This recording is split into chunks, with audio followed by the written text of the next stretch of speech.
Okay, today's notes are 1.4 part 1, rational expressions. The objective today is to find the domain of expressions and simplify rational expressions and perform operations with them as well. So please take notes on all of this, even the stuff that I've already written out. So first we're going to start with some definitions. A rational expression is a fractional expression in which both the numerator and the denominator are polynomials. So a polynomial is an old vocab word that you should know, but we'll still give some examples here as well. So an example of a rational expression is going to be 2x over x minus 1. The top and the bottom are both polynomials. Another example is y minus 2 over y squared plus 4. Those are both polynomials on the top and bottom. And x to the third, minus x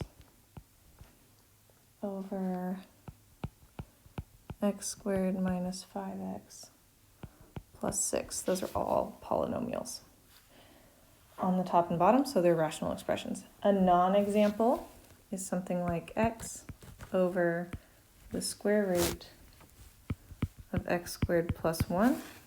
Okay, so because there's a radical in the denominator, it is not a rational expression. Okay, so that's that definition. Another definition is domain. So the domain of an expression is the set of real numbers that the variable is permitted to have. So what can x be? That's the question when you're trying to find the domain. Okay, so here's an example. Find the domain of the following expressions. So the first one is 2x squared plus 3x plus 1. Minus 1. And look at x squared and x. You could put any value of x in there and that equation would work. That expression would work. It would come up with a number. So we're going to write, the answer here is this polynomial is defined for every x. So the domain is all real numbers. You could put any number in there, okay? The symbol for all real numbers is a double-lined R like that. So you could do that as well. Okay, now we're going to move on to B. You're still finding the domain. X over x squared minus 5x plus 6.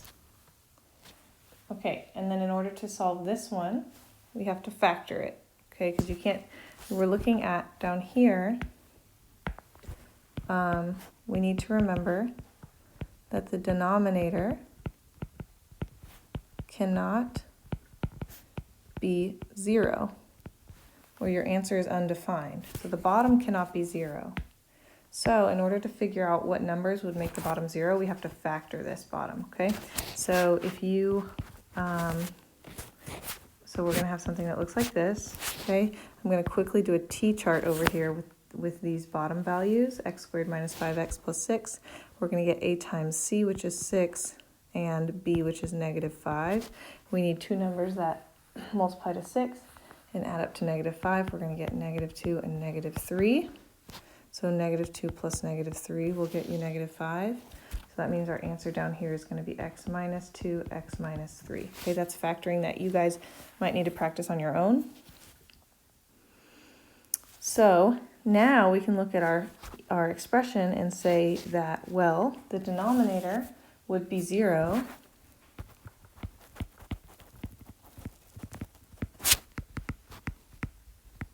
when x equals 2 or x equals 3. Okay, you can solve this one and this one here, and you would get the denominator of 0 if x is 2 or x is 3. Okay, so then you would write your domain. So your domain, we would write it like this, is, you would write that squiggly, you'd say all of x's unless, or if, x is not equal to 2 and x is not equal to 3. So you basically exclude those two values. X can be anything else. So that's how you would write that answer. And then C, our last one is the square root of x over x minus 5. Okay, so remember, we need to make sure the answer under here, okay, so we're going to write a little note.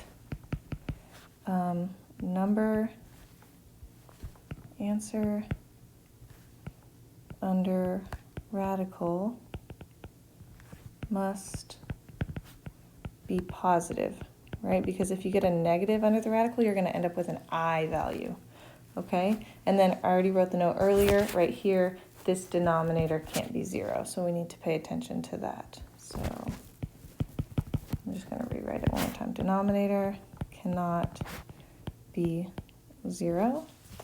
So our answers are that x, for the numerator to be defined, x needs to be greater than or equal to 0, because in the top it has to be 0 or a positive number. And on the bottom, x cannot equal 5, or the bottom will be undefined. Okay, so our final answer is that the domain, you would write it like this. Domain is x if x is greater than or equal to 0 and x is not equal to 5. Oops. So it has to be a positive number, but it can't be 5, basically. All right. Now we're going to get into some simplifying of rational expressions. So feel free to write all this down while I'm talking, or you can pause the video and write all this down. But basically, in order to simplify rational expressions when they are placed together, you need to simplify both the numerator and the denominator first. Okay, you need to, basically that means to factor them. And then you can use the following properties. You can cancel out. So that one's pretty straightforward. You know how to, when something looks the same on the top and the bottom, you can cancel it out and you'll just get what's left. So A times C over B times C is the same thing as AB. Okay. You could multiply rational expressions. So if you have A over B as a fraction and you multiply it times another fraction, you just multiply across. So the top becomes AC and the bottom becomes BD. Dividing rational expressions. Okay, so if you have AB divided by CD, that's the same as AB times DC. So you flip the second fraction. You take its reciprocal. So make sure you remember that, that property.